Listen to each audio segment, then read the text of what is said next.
히브리서 9장, 에베소서 1장 두 군데서 같이 한 목소리로 하나님의 말씀 선포하겠습니다. 그리스도께서 장래 좋은 일에 대제사장으로 오사 손으로 짓지 아니한 곧 장죄에 속하지 아니한 더 크고 온전한 장막으로 말미암아 오직 자기의 피로 영원한 속죄를 이루사 단번에 성소에 들어가게 하셨느니라. 에베소서, 우리가 그리스도 안에서 그의 은혜의 풍성함을 따라 그의 피로 말미암아 구속 곧 죄사함을 받았으니 이는 그 총명으로 우리에게 넘치게 하사 그 뜻의 비밀을 우리에게 알리셨으니 곧 그 기쁘심을 따라 그리스도 안에서 때가 찬 경륜을 위하여 예정하신 것이니 하늘에 있는 것이나 땅에 있는 것이나 다 그리스도 안에서 통일되게 하려 하심이라. 아멘. 기도하겠습니다. 하나님 고맙습니다. 오늘도 하나님의 말씀 앞에 저희들 모였습니다. 주님께서 말씀하여 주시고 어떻게 하면 뜻깊은 성탄절기를 우리 모두가 맞이하고 보낼 수 있을지 하나님의 말씀 안에서 지혜를 얻게 하시고 삶의 변화와 능력을 회복하는 우리 교회, 우리 성도들 귀한 말씀 이 시간 들려주시기를 간절히 소원합니다. 부족한 종은 하나님의 말씀만 전하는 울림통이 되게 하여 주옵소서. 예수님의 이름으로 기도합니다. 아멘. 제가 오래간만에 스토를 했습니다. 이 스토를 한 이유는 우리 성탄절기에 들어가게 되면 교회력에 의해서 적색, 녹색, 흰색, 보라색도 의미가 있습니다만 이 색깔이 주는 대단히 중요한 의미가 있습니다. 그래서 이 색깔을 가지고 오늘은 적색을 가지고 희생이여라, 다음 주에는 녹색을 가지고 생명이여라, 그 다음에 세 번째 주는 흰색을 가지고 순결이여라, 이렇게 시리즈로 성탄을 준비하는 말씀을 여러분과 함께 나누려고 합니다. 그래서 오늘은 그리스도의 희생, 그리스도의 sacrificial life, 그 희생적인 삶을 우리가 좀 더 분명하게 마음속에 각인시키기 위해서 일부러 넥타이도 빨간색으로 했고요. 그 다음에 스토를 빨간 것을 오랜만에 제가 둘러보았습니다. 우리 주님의 고난을 생각하는 시간 되기를 바랍니다. 최근에 영국의 델라그라피라고 하는 유력지에서 설문조사를 하나 했는데 매우 흥미로웠습니다. 그 제목이 흥미로워서 기사를 쭉 읽어보았는데 그 기사의 그 머리글 제목이 We are happiest at 74 이렇게 되어 있습니다. 우리는 그러니까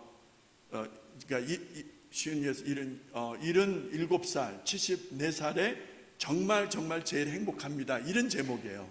우리말로 번역을 한다면. 그래서 이게 뭔가 해서 한번 살펴보게 되었습니다. 74세 정도, 70 한 중반쯤 되게 되면 여러분 이제 우리말로 하자면 고의가 지나서 인생의 이제 후반전으로 달려가는 그쯤이라고 해야 되지 않겠습니다. 황혼기에 이제 발을 디뎌셨다, 이렇게 할 수 있는 연령이라고 할 수 있습니다. 그런데 이때가 제일 행복하다는 거예요. 이때가 왜 행복할까? 기력도 정신도 예전 같지가 않은데, 그렇지 않아요? 정신이 예전 같으세요? 기력이 예전 같으세요? 입맛이 예전 같으시냐 이 말이에요. 안 그러시죠? 그런데 뭐가 행복하냐는 거예요. 74세, 70대 중반에 가만히 생각하니까 10대, 20대 얼마나 팔팔합니까? 청춘 남녀들 보기만 해도 싱그럽잖아요. 그때가 제일 행복할 것 같은데, 아니면 30, 40대 얼마나 좋습니까? 아니면 좀 완숙한 기에 들어가서 부록의 40을 넘어 50, 60 이럴 때 여러분 인생이 보람되고 즐겁고 기쁘지 않을까 생각하는데 어찌하여 70대 중반에 들은 나이의 연령층의 사람들이 인생에서 가장 행복하다고 말을 했을까? 그래서 그 이유를 찾아보았더니 두 가지로 정리가 되더라고요. 그 첫 번째가 사회적인 책임과 경제적인 부담을 덜기 때문에 마음에 공감이 가요. 그러니까 사회적인 부담, 그다음에 경제적인 그런 어떤 부담이, 책임감 이런 것들이 이제는 없으니까 자식들 다 키우고 뭐 할 거 다 하고 마무리할 거 다 마무리했으니까 부담이 없는 거죠. 두 번째는 그러다 보니까 지금까지 오는 동안에 경험하지 못한 삶의 감사를 느끼게 된다는 거예요. 삶의 감사, 삶이 참 좋다는 것입니다. 사는 것이 좋다는 거예요. 사는 것이 좋다는 이 기본적 의미를 비로소 이제야 느낀다는 거예요. 그래서 참 행복하다는 이런 어떻게 보면 참 순박한 그런 의견들을 볼 수가 있었습니다. 생각해 보면 20, 30대 그렇잖아요. 학업 마치고 또 취업해야 되고 그 다음에 또 집에서 자꾸 결혼하라고 그러니까 결혼도 해야 되고 20, 30대는 정신없는 것 같아요.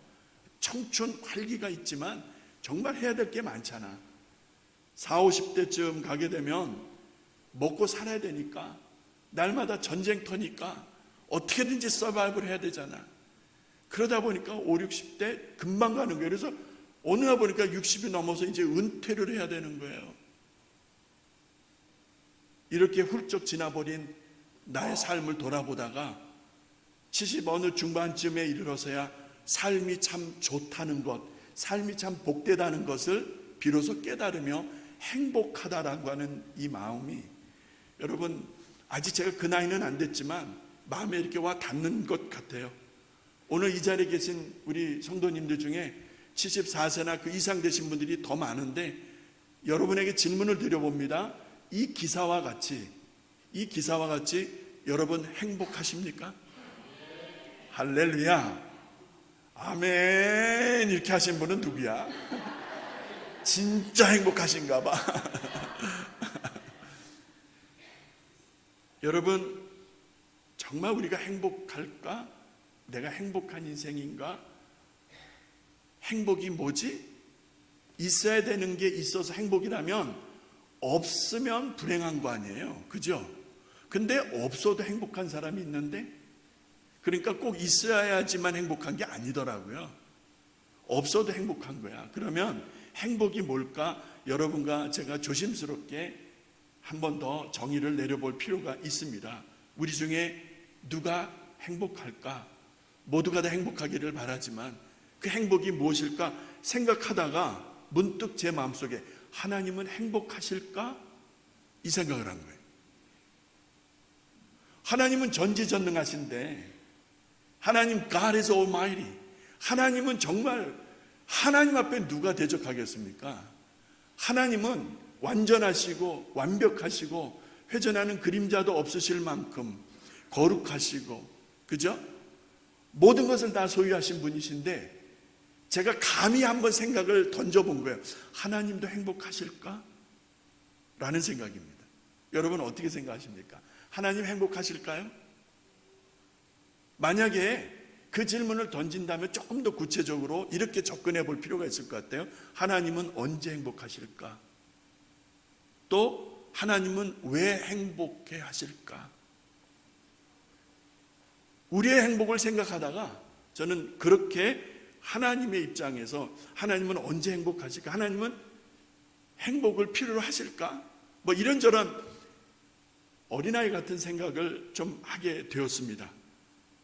오늘 성탄 시리즈 첫 번째 말씀, 희생이여라.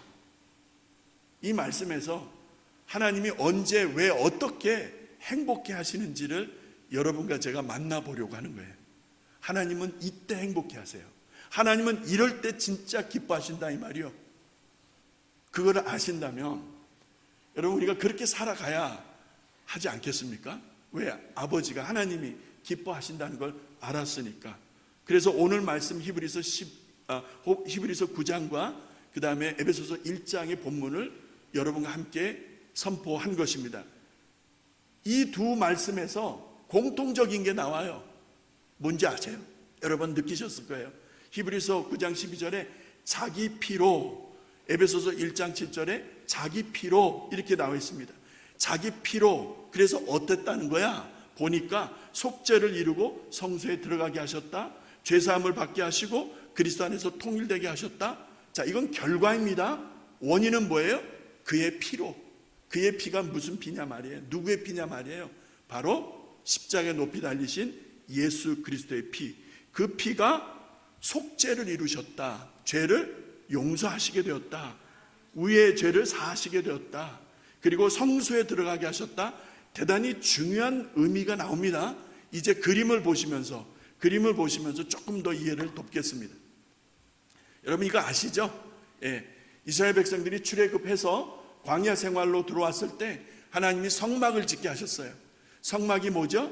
포러블 텐트, 이동식 텐트, 이동식 성전이라 이렇게 표현한다면은 이 성전을 통해서 하나님이 이스라엘 백성들, 택한 백성들과 만나시겠다는 것입니다. 그래서 이 성전을 짓게 하셨는데 이 길이 100규빗, 한 규빗, 이게 한 규빗입니다. 근데 이 길이가 100규빗, 약 50m 정도.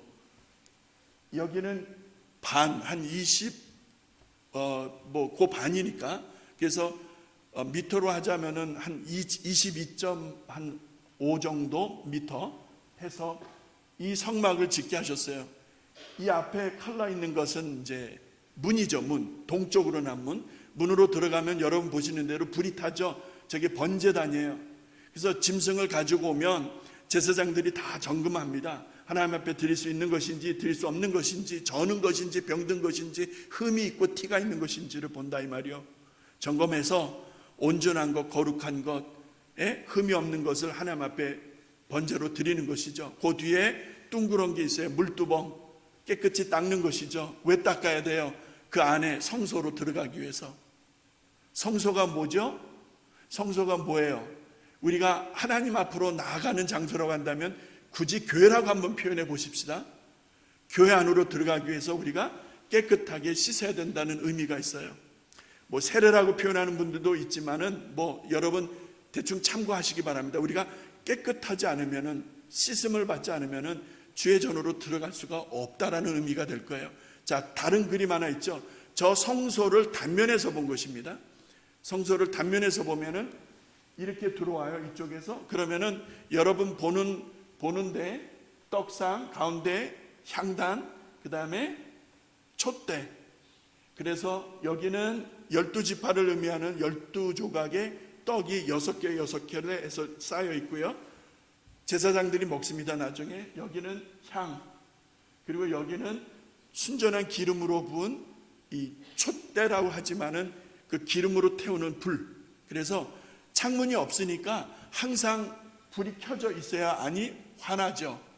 그 다음에 이 향은 기름과 함께 제사장이 들어와서 아침에 한번 갈고 저녁쯤에 들어와서 한번 갈고, 그래서 하루 종일 24시간 이 향과 기름은 끊기지 않고 계속 불을 내고 그 다음에 계속 향이 나는데, 계시록 4장에 보니까 이 향은 성도의 기도라 하죠. 그 다음에 기름은 보통 뭐를 의미해요? 성령의 임재로 우리가 이해할 수 있다면은 이 성소 교회 안에서 세 가지 절대 조건이 나오는 거예요. 떡상, 하나님의 말씀, 향, 성도들의 기도, 그 다음에 기름, 불로 비춰지는 기름, 성령님의 임재. 그래서 교회는 이 세 가지가 있어야 되는 거예요. 하나님의 말씀이 있어야 되고, 성도들의 기도가 끊이지 않아야 되고, 그 다음에 뭐가 있어야 돼요? 성령이 역사하셔야 되는 거예요. 할렐루야. 자, 이 성소 안으로 들어가는 거예요. 그런데 올려주세요. 그 사진. 들어갔는데 뭐가 가로막고 있어요? 휘장이 가로막고 있어요. 커튼이 가로막고 있어요. 요 안에 보니까 뭐가 보이죠? 언약궤가 보이는 거예요. 법궤, 언약궤. 여기를 지성소라고 합니다. 지성소. 그래서 지성소와 성소를 구분하는 휘장이 가려져 있어요. 이 지성소 안으로 아무나 들어갈 수 있는 게 아니었죠. 아무나 들어갈 수 없었죠. 죽습니다. 들어가면. 대속죄일에 대제사장이 거룩한 동물의 피를 가지고 안으로 들어가서 이 언약궤 위를 속죄소라고 합니다. 속죄소, 언약궤 위에 속죄소, 이 속죄소 위에다 뿌리게 되죠. 그때에 하나님께서 죄 사함을 선언하십니다.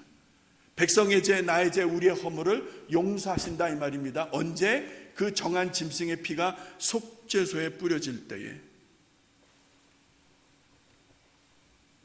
여러분과 제가 무엇을 집중해야 됩니까? 지금 우리가 염소의 피를 받아다 써야 되겠습니까? 송아지 피를 받아 써야 되겠습니까?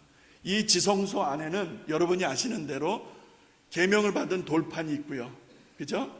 그 다음에 만나를 담은 항아리가 있고요, 그 다음에 아론의 쌍난 지팡이가 있고요. 이곳에 하나님이 임재하시는 거예요. 하나님의 어떤 임재와 거룩한 역사가 있는 것이죠. 그 앞으로 아무나 못 나가서 대제사장이라 할지라도 1년에 예를 갖추고 대속죄일에 한 번 나가는 것이요. 여러분, 죽어요. 죽어. 대충 했다 죽는 거야. 아무나 들어갈 수가 없고 근접할 수가 없는 거예요. 하나님 그런 분이셨어요. 그런데 오늘 히브리서 9장 12절 말씀, 에베소서 1장 7절의 말씀에서 그의 피로 무엇을 의미합니까?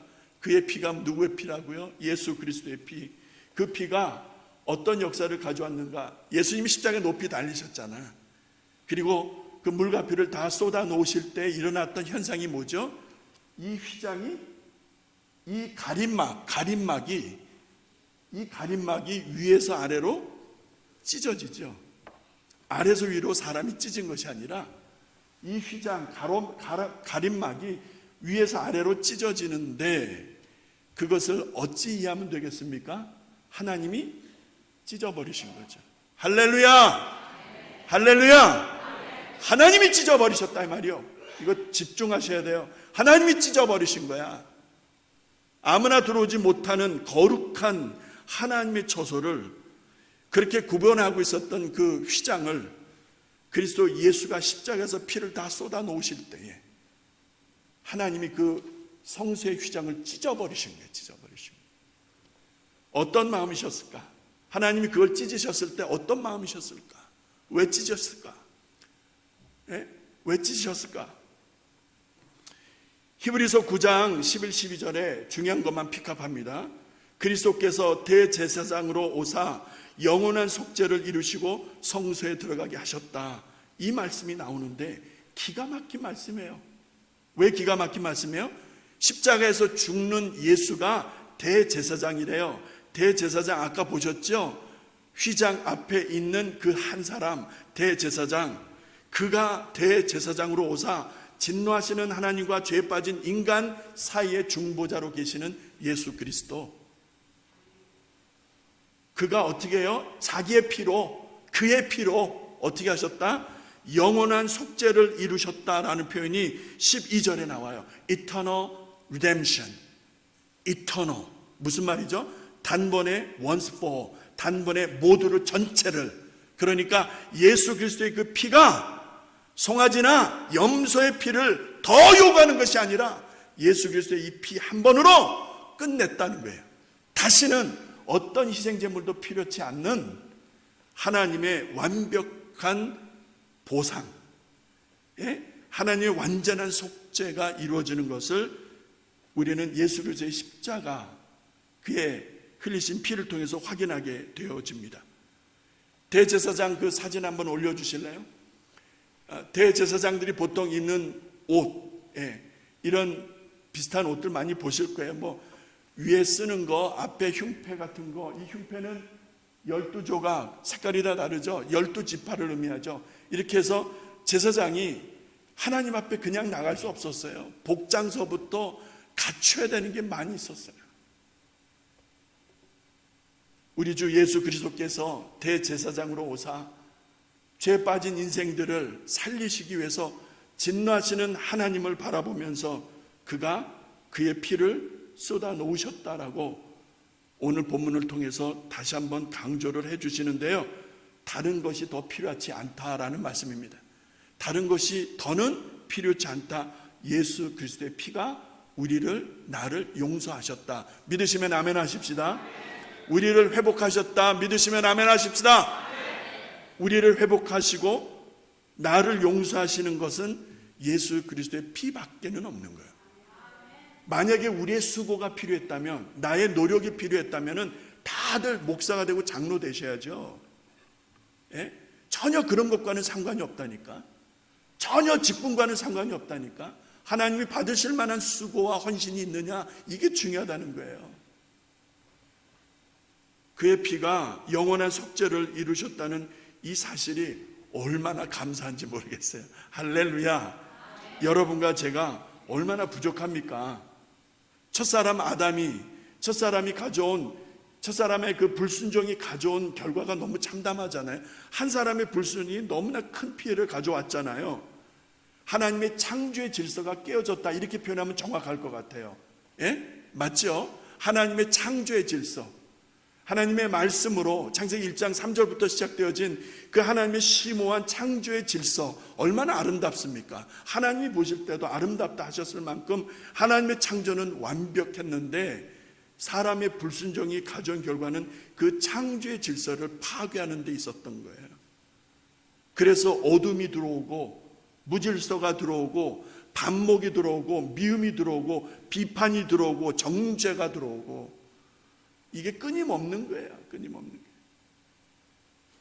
예수 그리스도가 십자가를 지실 때 어떤 마음으로 지셨을까요? 억울하다, 억울하다. 내가 죄가 없는데 내가 뭘 잘못해서 억울하다, 한 맺힌 그런 마음으로 억울해서 통곡하면서 그렇게 예수님이 십자가를 지셨다면 여러분과 제가 오늘 이 자리에 이를 수 있었겠는가? 그러니까 우리의 공로가 아니라는 거예요. 나의 수고의 결과가 아니라는 거예요. 그래서 교만하면 안 돼요.